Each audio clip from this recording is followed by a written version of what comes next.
ഇതുപോലെയുള്ള പിരിച്ചുവിടൽ വാർത്തകൾ കോർപ്പറേറ്റ് സ്ഥാപനങ്ങളിൽ നിന്ന് വന്നു തുടങ്ങിയിട്ട് കുറെ നാളുകളായിരിക്കുന്നു. ഈ നടപടിക്ക് ആക്കം കൂട്ടുന്നതാണ് കേന്ദ്ര സർക്കാർ കോവിഡ് കാലത്ത് വളഞ്ഞ വഴിയിലൂടെ നടപ്പിലാക്കാൻ ശ്രമിച്ച 4 തൊഴിൽ കോഡുകൾ എന്ന് തൊഴിലാളി സംഘടനകൾ ആവർത്തിച്ച് സമൂഹത്തെ ബോധ്യപ്പെടുത്താൻ ശ്രമിച്ചിരുന്നതാണ്.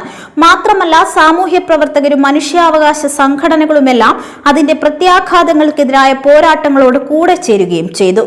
ഒന്നിലധികം ദേശീയ പണിമുടക്കുകളും ലേബർ കോഡ് നടപ്പിലാക്കുന്നതിനെതിരെ രാജ്യത്തുണ്ടായി. എങ്കിലും അവ വിജ്ഞാപനം ചെയ്ത് നടപ്പിലാക്കുന്നതിനാണ് BJP നേതൃത്വത്തിലുള്ള കേന്ദ്ര സർക്കാർ തീരുമാനിച്ചത്. അതിന്റെ അടിസ്ഥാനത്തിൽ കോഡുകൾ പ്രാബല്യത്തിലായി കഴിഞ്ഞു. ലേബർ കോഡുകളിലെയോ കോർപ്പറേറ്റ് അനുകൂല വ്യവസ്ഥകളിലൊന്നാണ് ആരെയും മുന്നറിയിപ്പില്ലാതെ പിരിച്ചുവിടാമെന്നത്. നിയതമായ യാതൊരു വ്യവസ്ഥകളും ഇതിനായി പാലിക്കേണ്ടതില്ല.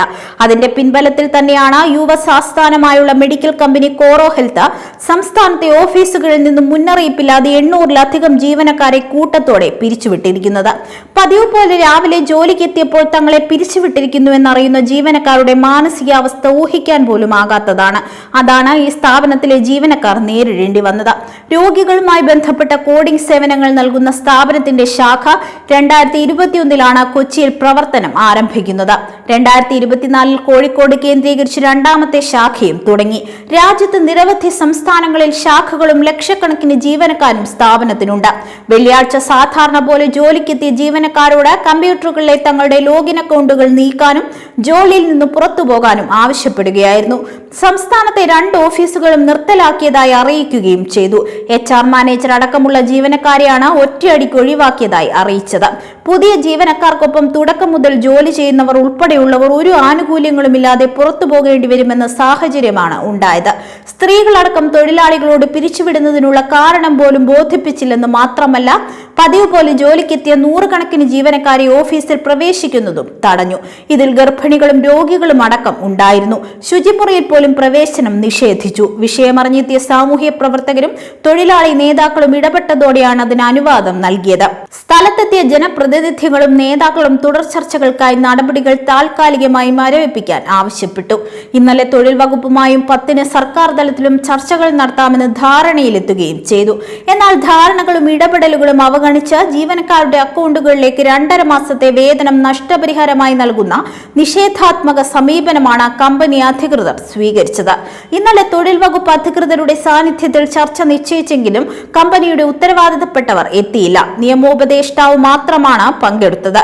ചർച്ചയുടെ സ്ഥിതിയും തങ്ങളുടെ ഭാവിയും അറിയുന്നതിനുള്ള ആകാംക്ഷയുമായി എത്തിയ ജീവനക്കാരോട് ഇന്നലെയും ശത്രുതാപരമായ സമീപനമാണ് കമ്പനി അധികൃതരുടെ ഭാഗത്തുനിന്ന് ഉണ്ടായത്.